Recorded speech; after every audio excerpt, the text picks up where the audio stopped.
Hello বন্ধুরা, আজকে আমরা যাচ্ছি কচুয়া। মেয়েকে নিয়ে ফার্স্ট টাইম আমরা বেরোলাম।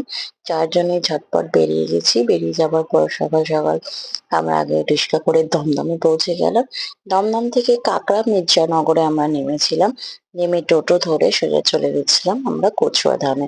কারণ মেয়েকে আমরা ভাবলাম প্রথম যখন বেরোচ্ছি ফার্স্টে আমরা তীর্থস্থানই দর্শন করাবো।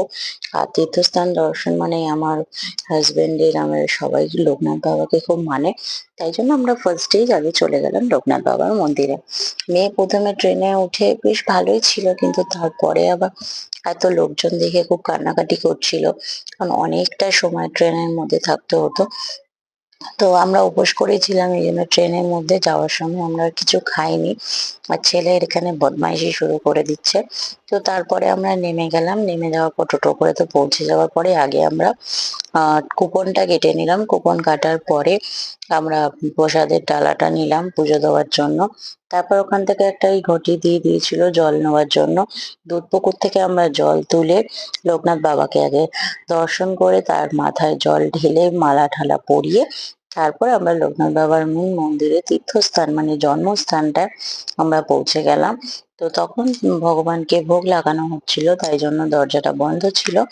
তারপরে এই যেদিকে অঞ্জলিটা দেওয়ার জন্য আমরা এই ফার্স্ট টাইম এত বছর আমরা লোকনাথ বাবার মন্দিরে গেছি, কিন্তু কোনোদিন অঞ্জলি দেওয়ার ব্যাপারটা পাইনি তারা সুযোগটা। মাতে পারে কিন্তু দিন এবারে ফার্স্ট তাদের টাইম কারা আমরা দিত অঞ্জলি দিয়েছি। চিনতালা বাবার হাড্ডি সন্ধ্যা মাটি আরতি মুটি। দেখেছি, মানে আরতি দেখেছি, আরতি করা খুব ভালো লেগেছে দেখে। ওই দেখো আমার তোমার মেয়েও চশমা খুব ঢুকিয়ে নিচে দিয়েছে। যাচ্ছে, জানো তোমরা প্রত্যেকে। আমার মেয়ে খুব নাচতে ভালোবাসে, গান শুনলেই তালে তালে নাচতে শুরু করে দেয়।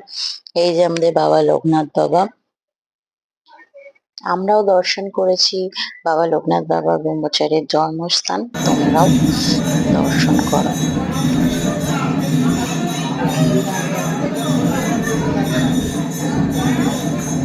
জয় বাবা লোকনাথ।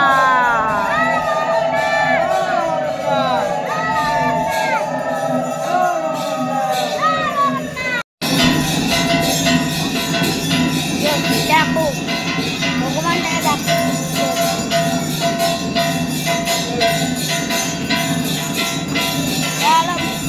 আমার বাবা ভগবানের সত্যিকারের ভক্ত। মান কিছু বলতে চাও? দেখো যাবে ক্যাপচার করতে পারছি কিনা জানি না, ক্যাপচার করতে পারছি কিনা জানি না। তারপরে আমরা বাবা লোকনাথ বাবার আরতি দেখে অঞ্জলি দিয়ে তারপরে আমরা চলে গেলাম এখানে ভোগের লাইনে। তারপরে আমার মেয়ে তো দুষ্টুমি করছে। এই প্রথমবার আমরা মানে বলছি না সবকিছুই পেয়েছি। প্রথমে আমরা ভাত আর ডাল সিদ্ধ দিয়েছিল সবজি দিয়ে, তারপর দিয়েছিল খিচুড়ি, তারপরে দিয়েছিল পোলাও, নিরামিষ একটা তরকারি, সয়াবিনের চাটনি আর পায়েস। খুব ভালো লেগেছিল। নেক্সট ব্লগের জন্য তৈরি থাকো। লোকনাথ বাবার মন্দির থেকে তারপর নেক্সট কোথায় গেলাম দেখার জন্য দেখতে হবে পার্ট 2।